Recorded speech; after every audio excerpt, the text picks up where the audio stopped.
Byron Katie's The Work consists of 4 questions and a turnaround. Is it true? Can you absolutely know that it's true? What happens when you believe that thought? Who would you be without the thought? Turn it around.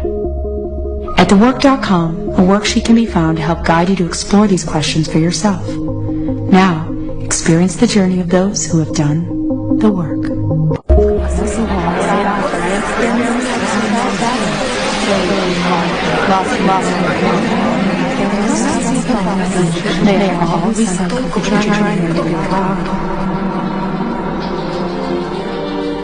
You attach a story to what you perceive, and that story is your suffering.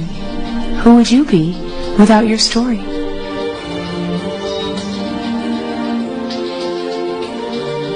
To question what we're believing is the end of everything other than what is true, what is real, and what can be dealt with right here, right now. When you are a lover of what is, it's obvious that the world is your own face in the mirror. But how do you become a lover of what is? The how has been a mystery until now.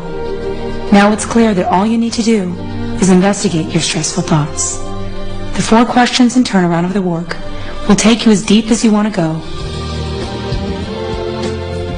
Is it true? Allow a simple yes or no only as a response, and notice how your mind wants to no but, yes but, no because, and it wants to give you all of the reasons, and those reasons are about not having to experience the simple truth, the one within your heart. It could take you a moment, it could take you an hour, it could take you could live in these questions one at a time, 3 days, 3 months, 3 years, as you witness. Is it true? Confusion is the only suffering on this planet. Every time you think you have failed, you are identifying as a failure. And every time identification arises, other thoughts surface that attempt to prove it. That's how the confused mind stays confused, how mind allows itself to live in the illusion of a past that never existed. Can you absolutely know that it's true? I invite you to contemplate and notice how the mind wants to answer so quickly out of the old world, out of what you've been taught and told, what you're believing, and to just be still and drop under that and see what's there. Again, to drop into your heart, to drop into your soul, and to notice, what do you find there? Is it possible? Is it possible you've missed something? I love how the mind changes. I watch it, and am steadfast in that delight. I love the sweet movement and flavor of mind changing. I move as it moves, without an atom of resistance. What happens when you believe that thought? I was about 12 and it was summer and I had my shirt off and some friends made some comments about how I looked. Little 12-year-old, beautiful young man, you're unattractive. Is that true?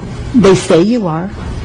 And I'm asking you, is that true? Can you absolutely know that it's true you're unattractive? Yes. How do you react when you believe that thought? They say you're unattractive and boom. How do you react? What happened? Go back in the house, put my shirt on, feel that I don't want anybody to see me. Your whole life is altered. Go back to that little 12-year-old before they said what they said, before you believed it. Who would you be without the thought, I'm unattractive? Who are you? Someone that loves being out in the sun and playing, and someone that hadn't thought about it before. Perfectly okay with your beautiful self. Yeah. So what happened was you became a believer and your life just became a shame. That's how powerful a belief is. Would you rather us love you for your body or knowing it's going to get old and sick I mean, that's what happens, isn't it? You can't have it. That's why I say you're betting on the loser. Well, it feels close, but I would go for being and not the body. Only just. So this is good. You think if you have this beautiful body, this attractive body, that you're going to get what you want. I learned that personalities don't love, they want something. And that is the physical world. A mind that is so identified that it can't get out of it. It's seeking security, comfort, pleasure. Unattractiveness is a state of mind. It's not a physical state. No thoughts about yourself are ever real. There's nothing more painful than our heart when it's shut down. And it's so simple to find those pieces of us through inquiry that would shut down our heart toward any human being. If you don't love another person, it hurts, because love is your very self. You can't make yourself do it, but when you come to love yourself, you automatically love the other person. When you truly love someone, a thought like, "You should love me," just brings laughter to your heart. Can you hear the arrogance of that thought? I don't care whom you want to love. You should love me, and I'll even trick you into it. It's the opposite of love. If I think that my husband should love me, I'm insane. Whose business is it whom he loves? His, of course. The story of whom someone should love keeps me from the awareness that I am what I am seeking. It's not his job to love me. It's mine. You are the love of your life, you know. When no one else is there, who is? If there's so much self-love and you're not putting beliefs about what you should receive from the other person in the middle of the marriage, then what is marriage? Marriage with the self. That's the ultimate marriage. There's no one else to marry but you. And then whoever the world says you're married to, you know, like the marriage certificate, that's just a bonus. And they'll give you what's left just in case you don't totally love yourself. So you choose to be in a marriage in order to learn more about self-love. Well, actually, you may not be aware of it, but that's how it works. And those of you that are single, you know, the people in your life, at the office, et cetera, et cetera, et cetera, that's all you can handle.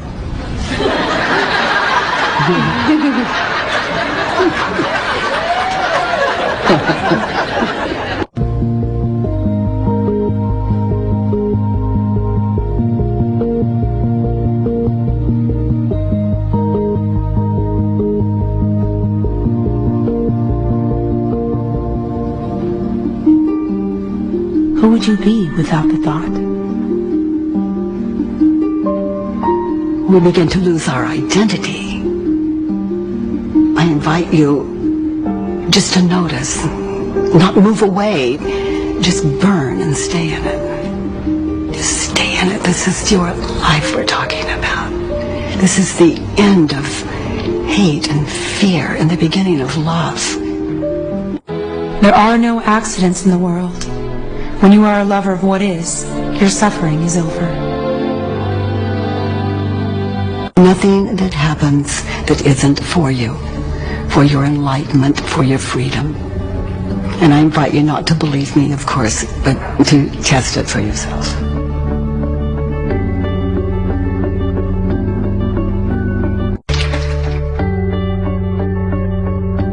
I am everything that I've ever called other people.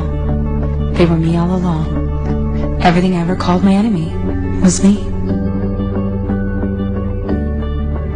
Loving what is to love your state of mind. You love your state of mind. That is what's projecting the world. Love what you think, love what you see. It has to be. Hate what you think, hate the world.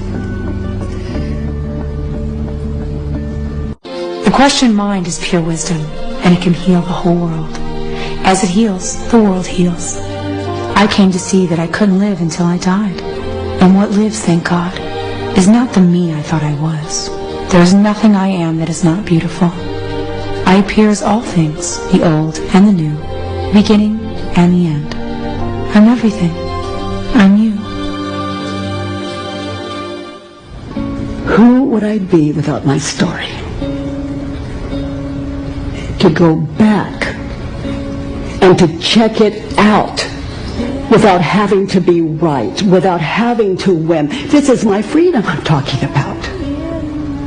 You could lose your whole identity following the simple directions. You know that story you've told all your life? All your life. That's your identity. And I'm not saying that it didn't happen. It's just really, really for your own sake. I invite you to go back with all of the emotions, with all of it. And it doesn't matter if you were tied down and raped and raped and raped and raped and raped. I have worked with people who have been tortured with electricity and all kinds of violence. And the one thing they have in common is projecting what was going to happen next was more painful than anything that happened. They're the experts. I trust them. And I trust my own experience. Projection. If you want terror, get a future. And until you take care of the past, you're going to project that as the future, and you're going to up it a few amps. That's how it works. That's how the mind stays identified. It's how you remain as the illusion of you. And it's not right or wrong.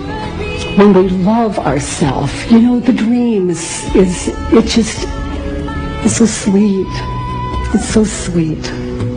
Imagination is everything. There's nothing that it's not. But then there's like what I call a first generation, to go back and to really understand the way of it without superimposing your story on it. That's why the truth is so powerful. It really is the truth that sets us free. But not our truth, your own. That's the one. That's the one. That's the love of your life.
Who would you be without your story? You never know until you inquire. There is no story that is you or that leads to you. Every story leads you away from you. You are what exists before all stories. You are what remains, and the story is understood.